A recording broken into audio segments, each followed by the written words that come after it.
Hello everyone, it's Dominic here from Esports News UK. I'm joined by a very special guest today. I'm going to be doing a series of content around Red Bull Contested, this new Fortnite LAN which is taking place in Scotland, Edinburgh, June 10th. Content sponsored by AGON, by AOC, shout out to them. They're also the official monitor supplier of the event. I'm joined by Iain Chambers. Iain, I've written about you a few times, really good British esports host, but we finally got round to chatting. How's it going? Mate, it's funny because I'll get tagged in something. I'm like, oh God, I hope this is a good article. But yeah, it's nice. It's nice to finally, because we actually met at an Esports Awards conference, didn't we? A couple of weeks ago, and like I saw Yes. you. I was like, that's Dom, and we've never met before, but I always see your content, and you've always got such a strong flow of it consistently going, and I think it's really good for the scene. So it's number one, it was great to meet you, but number two, it's nice to be interviewed finally.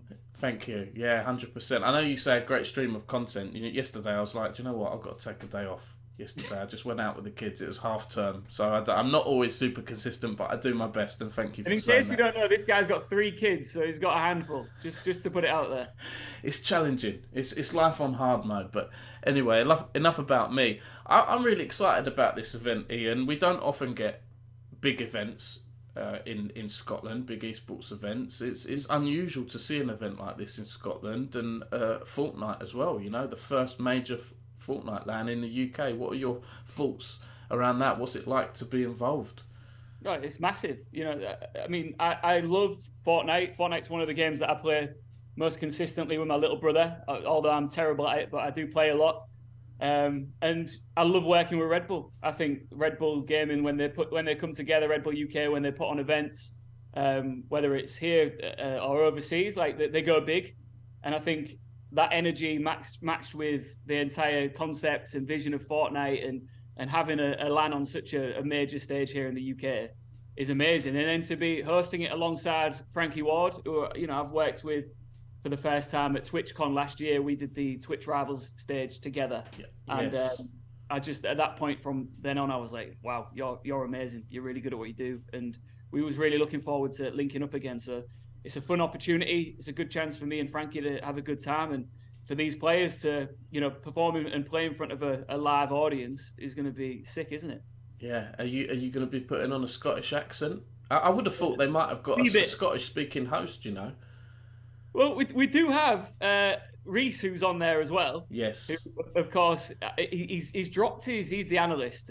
He's dropped his Scottish accent a little bit since he moved down to London. But when I get him up there on the stage in front of his own Oh, people, good. I'm going to get him to run it back a little bit, you know?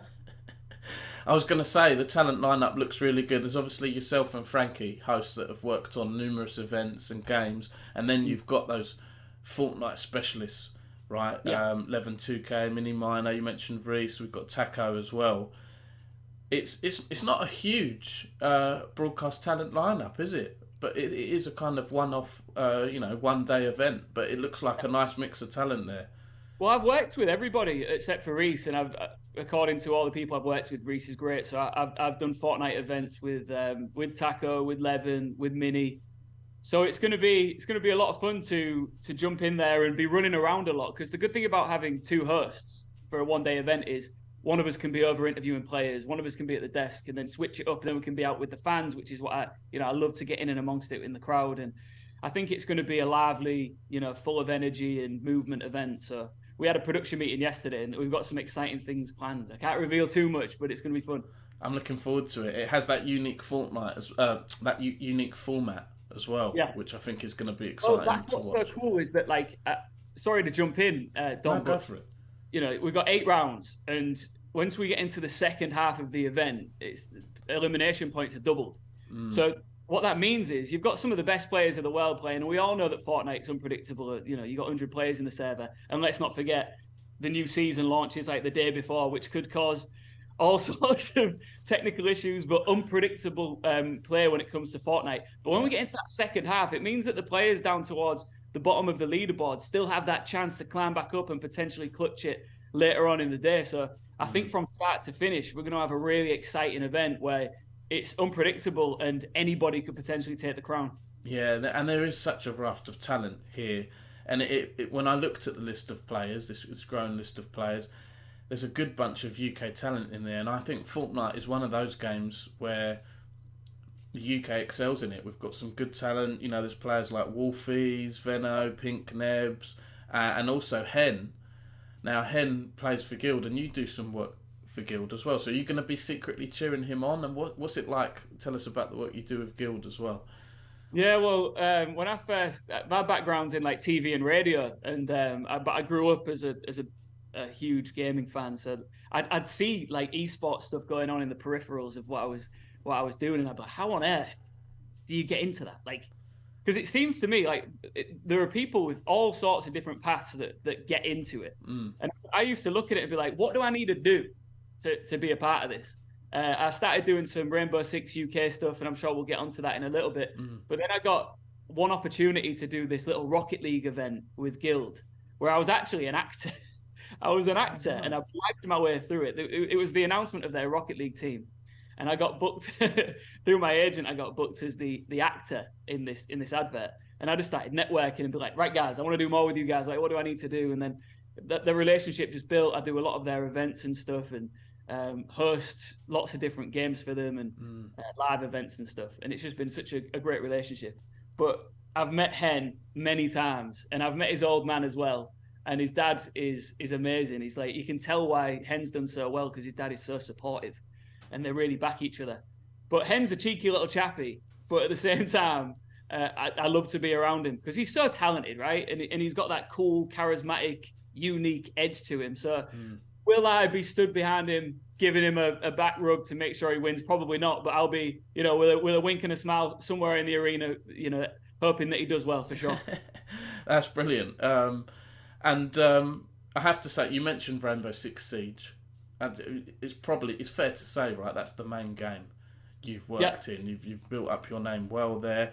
And I have to ask, what was it like having an esports team owner get married live on stage? This was at the Berlin Major last year. This was shout out to Cal from M&M Gaming, and he proposed to his partner live on stage. So yeah, not getting married on stage. He proposed live on stage, and you were there with that moment. I uploaded a TikTok of that, which it's a really amazing moment. It was weird because my first Rainbow Six Major was in Charlotte, and I was nervous going in because you never know how you're going to be received. And at first I was like, "Ooh, I'm not sure how this is going down." And I said to production, I was like, "Do you mind if I just go out and have a bit of fun with the crowd and make sure everyone's having a good time?" And I did this little skit in Charlotte where I saw this guy holding a sign up. I don't know if you saw this clip, but it said, "I should call her." And long story short, I pointed him out, brought him up on stage, and I called this girl that he thought he should call. And I was just hyping him up, saying how sexy he is. And I did see that, yeah. And the crowd are all going nuts. And it was, and this guy, I saw him later on, 2 years later, and a year later, sorry, and they're still together, and it's going great. But Cal saw that, and he came up to me in Berlin, and he was like, "Hey, could we do something like that?" And I was like, "Oh, what are you thinking?" And he was like, "Well, I was thinking about proposing to my fiance." I was like, "Oh, is she here?" And he was like, No, she's not here. We'll do it over FaceTime." And I was like, "All right, well, if you're sure, we can definitely do it, but I don't want to commit until you're 100% certain, number one." Or you can never be certain that she's going to say yes. But I was like, certain that you want to do it. And he was like, "Yeah, I want to do it." So he goes out and he goes and buys an engagement ring in Berlin that day and comes to me and he goes, "Right, I've got the ring, we're doing it." And I was like, oh my God, I've never been so nervous in my life, seriously. Because I thought, what happens if she says no? In a way, you're more nervous than he is because you don't know, you don't know her like he does. And I'm like, how do I deal with it? Like, if that happens, how do I get out? But luckily, she said yes. The crowd went wild. Cal had a great moment. I know that I did say to him as well, I was like, make sure when you get home, you actually propose in real life as well, which I know that he did. And I'm going to their wedding apparently, which is super exciting. Oh, amazing. Me and Cal have become really good friends since then. So, and I met his wonderful fiance as well. She's awesome too. So yeah, it was one of my most unique and probably favorite moments of my broadcast career so far, for sure. That's a lovely story. Really nice. Now I've got a couple of sections here. I've got a fun Scottish themed section, quick fire round. So we'll crack I know through nothing about that. Scotland, so you might expose me here, but I'm up to it. But if you don't know anything, then I'd like to just get your views on each topic I ask about, right? Whether it's Okay. a sentence or a one-word answer or just a quick fire round, okay? So here we go. Have you played bagpipes? I've never played bagpipes, but I've when I was on local TV, I tried to and massively failed because it looks like all you have to do is blow into them, right? But I had a go at it and nothing happened. It just went. So yeah, I can safely say that I've never I've never played bagpipes. Well, I mean, but you tried to. I mean, I that's more than tried I've to. done. Don't try. Trust me. Unless you watch some YouTube tutorials, I'd avoid it. Have you ever worn a kilt? I haven't, but in the production meeting yesterday, we were talking about Reese maybe wearing a kilt, and I'm thinking I'd love to go out, even to open the show, just wearing a kilt. I don't know if I've got the legs for it, but I'd give it a go. Or even a Fortnite themed kilt? There's a free idea for you, Red Bull. Yeah, Red Bull. Get Epic to design a kilt. I'd wear it, bro. You know me. I'd wear it, Dom. I'd slap anything on if they pay me enough. Nice. Have you eaten haggis before? Yes, I have eaten haggis before, a long time ago. And sorry, Scotland, but I found it completely underwhelming. Really? Have you eaten it? I think I have. Yeah, I went to the Loch Ness. Yeah. Did you see it? Was the monster there or? I didn't see it. No. Well, I saw a model version of the monster, counts, which yeah. was pretty cool. But yeah, I can't remember what it was like, to be honest. So That's yeah. when you know it's not good. If it was that, like, I remember the first time I ate pizza, but I don't remember the first time I ate haggis. So once again, sorry, Scott. I'll try again next weekend when I'm in Edinburgh for sure. Okay. Have you ever been caber tossing before? Tabletop? Caber tossing. Apparently, it's where they get a big piece of wood and they throw the wood as far as they can. Have you not heard of that before? No, but that sounds good. It sounds like what I'm doing on Tears of the Kingdom, Legend of Zelda at the minute. I'm always throwing wood around on there, but no, I've never done it. I want to try it for sure. Nice. Okay, have you watched Braveheart before? Do you know what? I don't think I have. That's with Mel Gibson, right? That's it. Yeah. It's I need to watch it. No, that's okay. So I think it's associated with being like one of those Scottish films or about the old school stuff. I don't know. I should know my Scottish history really a little bit better. Last few questions. Have you drunk any Scotch whiskey? Would you like Scotch whiskey? I have drank Scotch whiskey before, and it's good. I love a Scotch whiskey, that's for sure.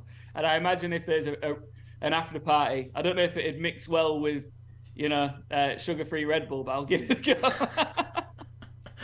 go. I'll ask you now. Have you seen the Loch Ness monster before? Do you believe in Nessie? Do you know what? I think it's a nice thing to believe in. I've never been to Loch Ness, but it's definitely on the bucket list. And I think just going with that slight glimmer of hope that you might catch a glimpse is worth the mythical legend, in my opinion. I love legends like that. I think it's good. Nice. And finally, your distance from Scotland, because I don't know if you're based there, but you're from the north of England, right? Yeah, I'm from Hull, hence the northern accent that I refuse to drop. And but I live in London, so okay. I live way away. So my train, I think, to Edinburgh is about 4.5 hours. Yeah, it's not too bad, really, considering driving is. It'll be nice. Yeah, absolutely. And just lastly here, Iain, obviously this content is sponsored by AGON by OC, and they've got a lot of monitors there. I wanted to ask what your sort of monitor settings are. Do you do PC gaming? What monitor do you use, and what sort of monitor do you go for? Because I know there's a lot now that 360 hertz. Mine is a little bit old. I have a 144 hertz that can go up to 180. Yeah, I've got a monitor. I won't name the brand, but I know it's got all the bells and whistles that I just turn on and it does the job for me. I've never really shown that much. I've never really shown all that much passion in that side of things. I've got a great gaming PC and stuff, but I'm the sort of guy, because I'm a bit more old school, Dom, that I need someone to come and tell me what's good. Yeah. Well, what size monitor do you go for? All right. Well, I tend to have two 32s. Ah, cool. Okay. And is that for helping with the content creation and stuff? Yeah, it's just, especially when I do like home broadcasts, it's nice to have like one screen that's got like all of the broadcast stuff on it, and all my broadcast colleagues that I can see when I'm talking to them. On the other side, I've got like notes and whatever else going. I used when I first started out, I used to do it all on one screen, and there was actually shows that I did on a MacBook screen, and I don't know how I did it, because then when I started seeing what you can actually do with these setups, I was like, okay, I want 50 screens because there's that much going on. Yeah, but I should get an AOC monitor, right? This is why you're a host, right? This is why you do what you do, Iain. Fantastic stuff. Is there anything else you'd like to add? It's been really amazing talking to you today. No, just that I think everybody, if you're a Fortnite fan, this event is special for so many reasons. We touched on the format of it all and how the second half of it could really pop off. We've got some of the world's best players, as Dom alluded to earlier, but we're going to have underdog stories coming through. We've got players in here that you might not have ever heard of that might be running somewhere towards the top of that leaderboard. And also, the latest season of Fortnite will be played competitively with us. And we're going to have experts talking about it for the very first time. So it's a great place to be if you want to know what the latest is competitively and for yourself. Where on the map you want to be dropping. What's the cool things about the latest meta when it comes to Fortnite. There's so many reasons to tune into this, alongside of the tournament and what it all means. I just think the timing of it's awesome. We might have some tech issues as we're going in. You never know when it comes to a new update like this. But I think there's a lot of reasons that you should be watching Red Bull Contested, aside from the fact that me and Frankie are going to be having a lot of fun. Amazing stuff. Thank you, Iain. And I will just say to end with thanks everyone to watching. Go give Iain a follow. I'll put his Twitter handle in the description of this video. We also have a ticket giveaway. So if you want to go up to Scotland or you're in and around Edinburgh, we've got 2 tickets to give away as well. By the time this video's gone out, I'll try and remember to put a link in, and it's just a simple retweet to enter the competition. So Iain, thanks again. Good luck with the event. And thanks everyone for watching. See you soon. Dom, just briefly, big fan of what you do. Thanks again for putting all the news out there about all things esports. You're the man. Thank you. Thanks so much. That means a lot, Iain. Yeah, cheers.